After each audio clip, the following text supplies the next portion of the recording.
A big part of what motivates me to be in public service, knowing that the choices we make in government really decide how equal or unequal our society is going to be.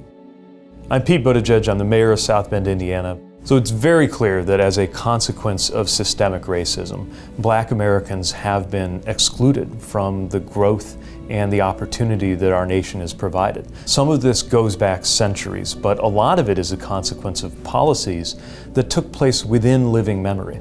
And they're not going to go away on their own. We are not an equal society in health if Black women are dying at 3 times the rate of white women from maternal complications.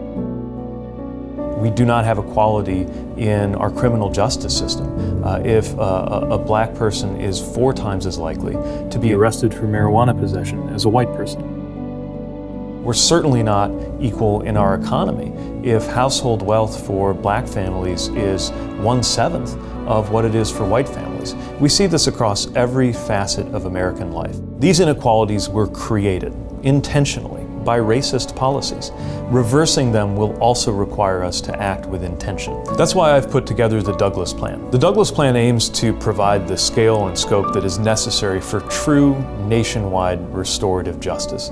It means that a Black entrepreneur can actually get access to the capital she needs to create not only prosperity for herself, but jobs for more people who've been excluded in the past. It's part of what it's going to take in order to make sure that Black voters in Black neighborhoods have the exact same access to the vote and to democratic power as people living in any other neighborhood. It's what we need in order to advance toward a world where a Black driver and a white driver feel the exact same when they encounter a police car, and that their feeling is one of safety, not one of fear. James Baldwin said in 1963 that America was celebrating 100 years of emancipation 100 years too soon. Our generation can and must be the one to finally right the wrongs created by centuries of dehumanization and discrimination in this country.